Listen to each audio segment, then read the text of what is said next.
Do you think anybody suspects? Tammy and David keep their relationship a secret, knowing her parents wouldn't approve. Shoot, oh no. What? I'm so late. Oh, they're gonna be so angry. I have to go. I'm so late. Perhaps just as a part of teenage rebellion, she went for him. I think he must have been sort of a romanticist to entice her. You know, girls like that. What is this I just found in your pocket? What does it look like? You get that from that boy, David? Tammy's mother forbids her from seeing David, You got that from that boy, but it does David? not deter her 15-year-old rebellious daughter. That boy, David. You know, whenever you tell a child, you can't do this, you make them more determined than ever. I love him. I don't care. Nothing her mother says stops Tammy from doing what she wants.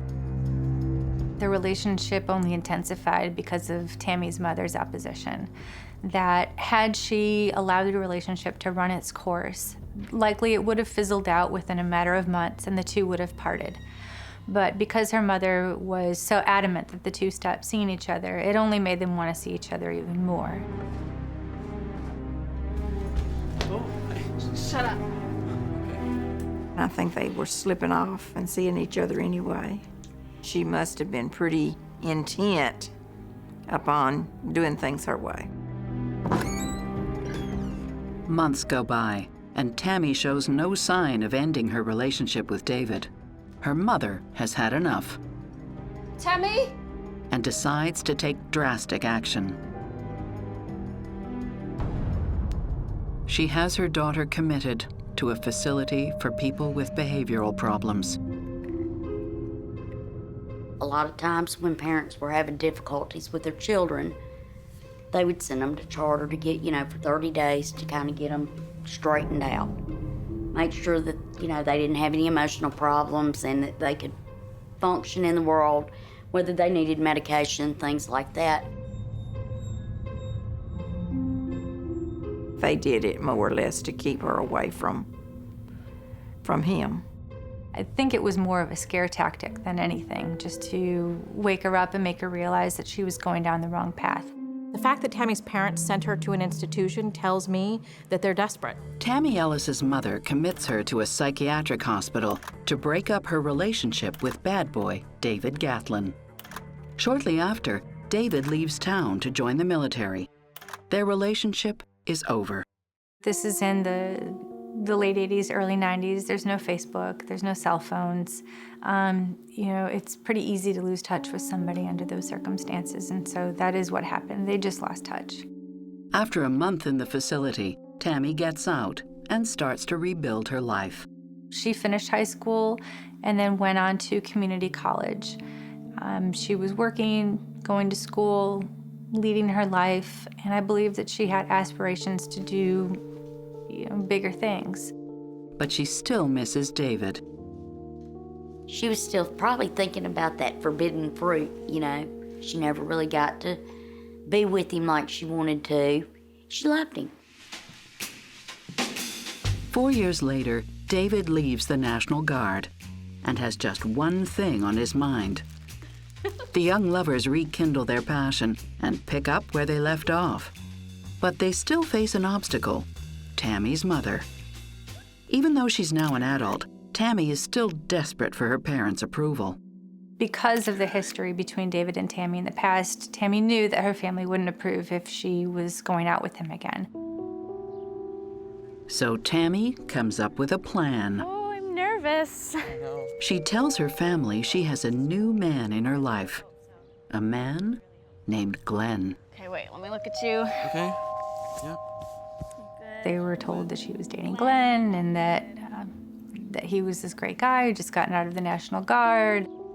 They don't realize that Glenn is actually David Gatlin. Hi, Mom. How are you? I'm good. She introduced David under his middle name, Glenn. The family did not recognize him. Glenn, mother Glenn. Well, yeah. Glenn just got out of the National Guard. He had cut his hair. I mean, he'd grown up. He'd just gotten out of the National Guard, so he was very fit.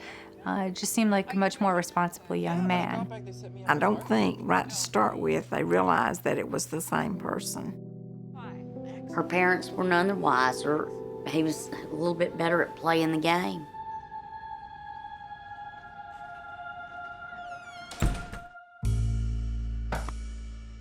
Come in. Come in. Hi. Just fetching the laundry. Tammy can hardly believe her luck. She's with the boy she's loved since high school, and her parents are happy too. Bye. See you later. David was welcome in the family, everything was going fine. So the ruse worked for a while. And then at some point, the family discovered that this young man was, in fact, the David Gatlin from high school, and everything fell apart. Cannot believe she still hasn't figured it out. How does she not know? What am I hearing here? Nothing. Well, you're Glenn, right? Yeah. Obviously. You David? You get the hell out of my house, you David! Right now! I'll see you soon, baby. But this time, Tammy doesn't have to listen to her mother. Get out of my room! There wasn't anything they could do. You know, she was of age, he was of age. There's nothing they could do about it. I'm so done living in this house. I feel so stuck. I'm 19. In a spur-of-the-moment decision, Tammy and David elope to Georgia, where his family lives. I envision it being romantic. I envision it being like a Romeo and Juliet kind of a scenario where these two young people are against all odds to have a relationship. The two of them are in love, and they're defying everybody by being together. They're gonna leave Pearl, Mississippi behind and forge a new destiny together where it's just the two of them against the world. On their wedding day, Tammy is just 19 years old. David is 21. Tammy and David are dreamers in some ways. And I think that they're hoping for a fresh start. And so they believe if they can escape the critical eye of Tammy's parents and all of the drama in their past and move to another state and get married, that they'll have a fresh start and everything's going to be okay. When young people particularly get married, it's really important for the longevity of those relationships to have the support of a broader social network. And so the fact that we have a young couple here who is running off getting married without either family's presence does not bode well at all for the longevity of their relationship, unfortunately. They were confronted with the harsh reality of what any young couple does eventually face when they're married and pregnant. You have to have a job and you have to have a place to live. Do you see what this is? Guys, What are we supposed to do about this? we're gonna be okay. Tammy lays down the law. She tells David there will have to be some changes. How can we pay for a baby? The ultimatum came when she had told him that you're going to have to get a job now because we can't live and raise a baby in a car. At that point, she told me he got very aggravated. Tammy calls her mother for help. Hello? Her mother hasn't changed her mind about David and his ability to provide for Tammy. Oh, I'm pregnant, and it's David's, and I don't know what to do. Just come on home, you both. But with a grandchild on the way, she decides to do what she can to help. They told her that she could come back and even invited David to come back with them to live in their home, that they would help them get a fresh start. They were on a dead-end street where they were at. At that point, he was willing to accept that offer. The couple has a chance for a new beginning, but David has a secret that could wreck everything. He got into a relationship with another woman. David is still on Tammy's mind when she happens to meet Vicky Gatlin, a friend of a friend. And she learns something shocking. Tammy, I've got something to tell you. What do you mean? I'm David's ex-wife. What? David has a hidden past. What do you mean? We got married when he was in the National Guard. David had cheated on his first wife, Vicky, then abandoned her when she got pregnant. I was pregnant with our son, and it was just the same old thing with David. One minute he'd be around and want me, the next minute he'd be with somebody else, and I was kind of used to it by that point, and realizing that it was always going to be that way. And now Tammy's having the same experience. She was kindred spirit, going through the same thing that I'd been through. I understood what she was going through. She's been abandoned, and she didn't like it. She didn't like how it felt. So she was going to get out of it. Tammy realizes that David has a history of failed relationships and that she is only the latest. Hello? I'm filing for divorce, David. No, we can't divorce. She tells David their marriage is over. He won't hear of it. He wants her back in Georgia. No way you can do this! Oh, there is not a chance in hell that I am coming back. But when Tammy goes to see a lawyer, she gets a nasty surprise. The law in Mississippi at that time said something to the effect that if you were pregnant, you couldn't get a divorce until after the child was born. She has to stay married to David for at least 5 more months.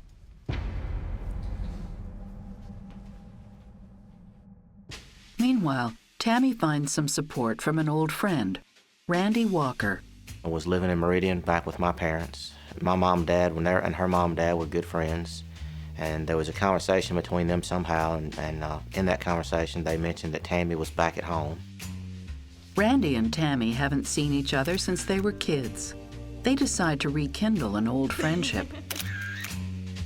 Tammy looked very pregnant. She was very large. She was very pretty. She had a glow about her. It was just like we picked up, as best friends, like we left off. Randy's just the friend that Tammy needs in her life right now. Someone who knows what it's like to deal with a failed marriage. Tammy finally gives birth to a son. Do you want to hold him? Yeah. Randy was with Tammy when the baby was born, and he was so excited. Everybody at the hospital thought it was his baby. He really was crazy about her, and his feelings for her were getting stronger. I do know that they both cared very deeply for each other. Randy loved her. Randy loved that baby. He wanted to marry her, adopt that child, and for them to be a family. But David isn't through with Tammy just yet. Although he's the one who walked out on the marriage, he can't stand being rejected. It's even worse that a new man is taking his place. He just couldn't stand it. He just couldn't stand the thought of Randy and Tammy being together. And so he decided that he was going to go and confront him and maybe win Tammy back. Maybe that's his goal, is to get her back and to have a family again, to meet his son. He picks a special date for a reunion with Tammy. It was their anniversary weekend from the first time they had met. And so that's one reason he was coming. When he got to Mississippi, that's when he went by our house and he saw a strange vehicle there about 11 o'clock at night. And that vehicle left, and that's when he followed it.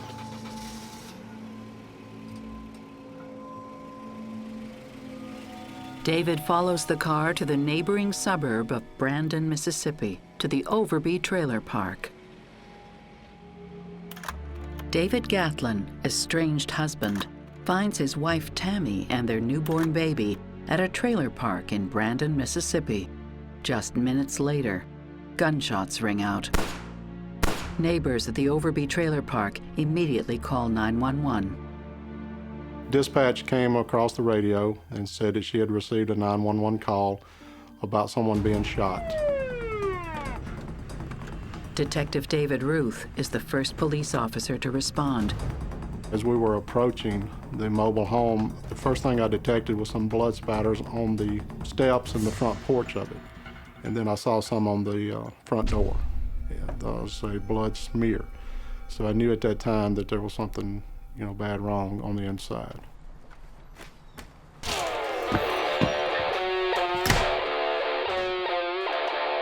There was a radio playing really loud. Adrenaline was pumping. Tammy Ellis is dead.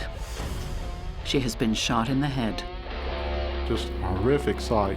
Blood was everywhere. I couldn't figure out how to turn the radio off. I just smashed the radio so I could try to start thinking more clearly.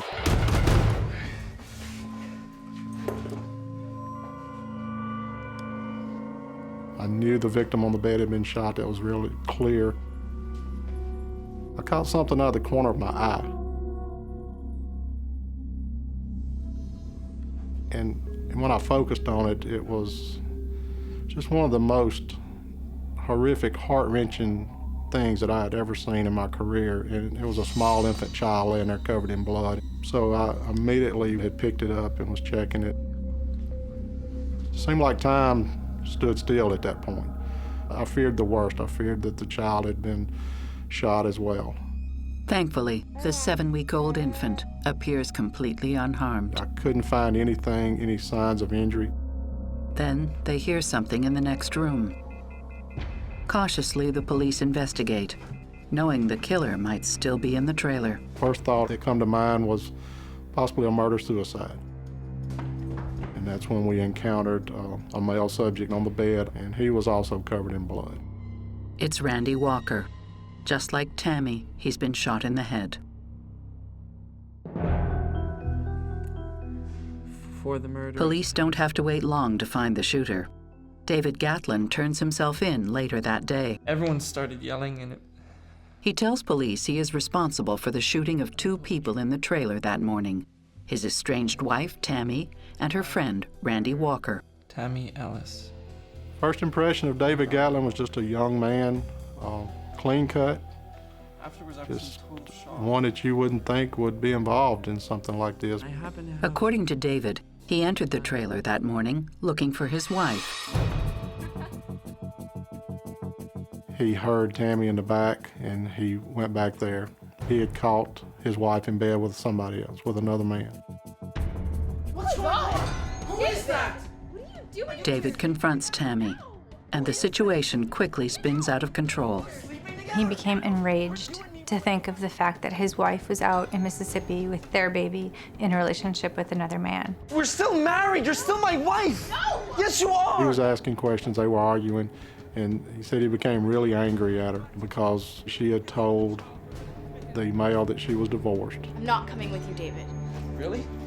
Oh my God, why do you have a gun? At that point, she actually raised the child up as if to maybe shield herself. Down. Put the baby down. And he just lost it. He said Randy lunged at him and he just pointed and shot. And Randy fell backwards. And he said he walked over to where Randy was, and Randy was still alive. And he said as he was looking at him, he was contemplating shooting him again, but then Randy's eyes closed. The only person left unharmed is the baby. David was seeing his son for the first time. He said that he took the child from his mother's arms and put it on the floor.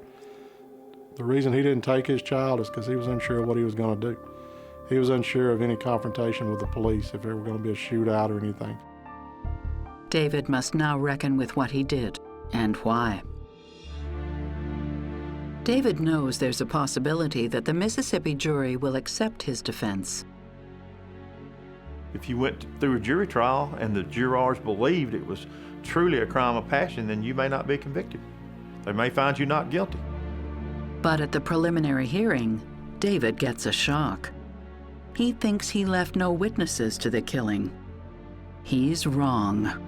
The judge asked if there were any witnesses that were going to be providing evidence in the courtroom. Of course, I was a witness. I had to raise my hand. And when I raised my hand and stood up, I'll never forget, David looked over his shoulder, and his eyes were big as plates. It was very evident that he was surprised to see me. David saw Randy, and that's the first time he had saw Randy since he shot him. And just the look on his face was unbelievable. Pretty much like he'd seen a ghost. He realized the man that he shot and left for dead was still living and breathing and was going to testify against him because Randy was the only eyewitness that we had in this murder case. Tammy and I were in the bedroom of my trailer, getting ready to go to the company picnic when we heard We were just going to make almost a family day out of it. She got there a little bit earlier than I thought she was going to. I hadn't gotten dressed yet. Hey, Tammy, which shirt do you think? That one. Suddenly, there's a knock on the door. Are you expecting someone? No. And immediately when I opened the door, I knew something was terribly wrong because it's July the 2nd in Mississippi, which is, one of the hottest months there is. It was probably 95 degrees already outside, and here stood this guy in a black leather coat. Don't say anything, just back up. Randy is shocked to find himself suddenly staring into the business end of a pistol. I thought he was fixing to rob me. And I thought, boy, this guy has picked the wrong place to rob. We don't have nothing. I mean, the TV that we had was a black and white TV sitting on a TV stand. He ain't getting anything. I walked up to the door of the bedroom where Tammy's sitting on the bed. She's holding the baby. Tammy, don't scream. Why would I scream? And so I took a step forward Oh my God, David! and a step to the left so she could see this guy behind me. Shut up! Put the baby down. No! Put him down! Tammy's words are burned in my brain. She said, "Oh my God, David, what are you doing here?" And it was like a ton of bricks fell off the 10-story building on top of me. I knew exactly what was fixing to happen. David! Okay. What are you doing? Turn on the radio. David orders Randy to turn up the radio to mask the sound of their voices.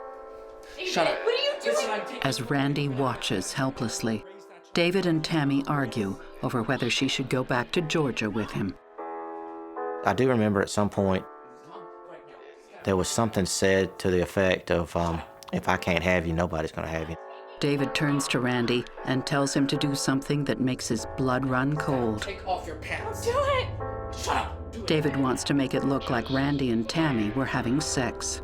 He told me to get up and get undressed. I did take off my pants, and I did sit back down on the edge of the bed. Okay. Now I want you to go. Next, David orders him to fetch the bag he left at the entrance. He stepped away from the door for allowing me to pass him, and had the gun trained on me the whole time I walked down the hallway there. And the bag are literally on the seal of the door. It's Randy's one chance to escape. I think all that went through my mind in about a second. I don't have to go back into that room. I don't have to be shot that morning. I can go get help. I don't have to be there. And I made the decision to turn around and go back to that bedroom where I knew about 99%, what the outcome was going to be. Sit down. Please! Sit down! But there was just no way I could leave Tammy and that baby in there with absolutely no help. Randy is now facing a certain death. I remember seeing the end of the barrel and thinking this thing is a cannon. David is trying to get Tammy to put down the baby. Put the baby down! No! Put the baby down! But she refuses and talks back to him, defiant. David Catlin, if you can shoot me, and me holding your son, then shoot me! David pulls a pack of firecrackers from the bag, hoping to cover up the sound of what he does next. No! No! I just remember seeing the flame and the sparkle. Randy realizes to his horror that he's next. No! I remember seeing the end of the barrel and thinking this thing is a cannon. The last thing that went through my mind was who was going to call my mama, You were just in the wrong place at the wrong time. David fires a .380 round at point-blank range directly at Randy's head. As the killer walks away from the bloodbath, he is convinced both Tammy and Randy are dead. He is wrong. 911, what's your emergency? The injury has left him partly deaf and barely able to speak. I knew I was having trouble verbalizing. I've been shot. Randy stays on the line until the police arrive. But they don't know the real killer has already fled. Get down on the floor! They think Randy is the shooter. But Detective Ruth quickly realizes his mistake. I've been shot. Who shot you? She shot me. First he said she shot me. That immediately didn't make any sense. It was very frustrating. I was trying to get out information, but my mouth wouldn't work. David shot me.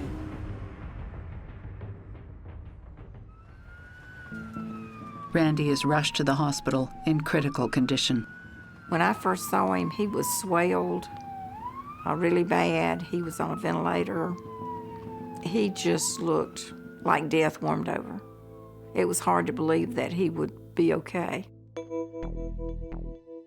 Randy makes a remarkable recovery. He is well enough to testify at the preliminary hearing, only 3 weeks after the shooting. And then he pulled some fireworks out of the bag and lit them. With Randy's explosive testimony, David's crime of passion defense falls to pieces.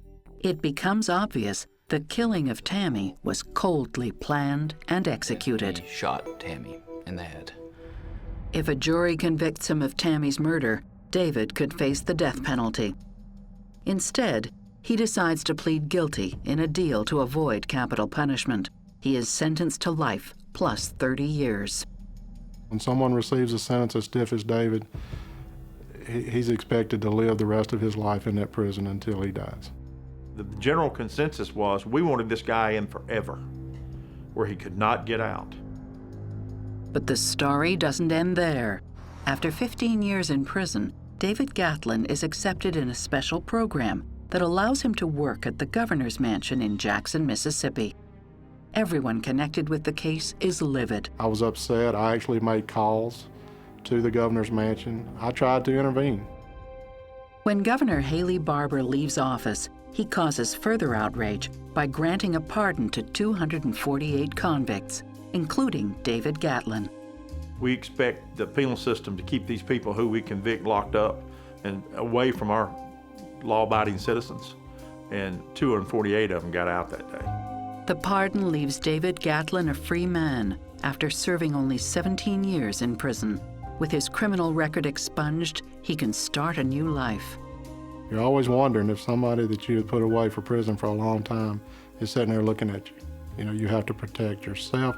More importantly, you have to protect your family that's with you, because they've killed once, they don't care about that. They'll kill again. Whether or not David Gatlin is still dangerous, my thought is he's dangerous to me and my family.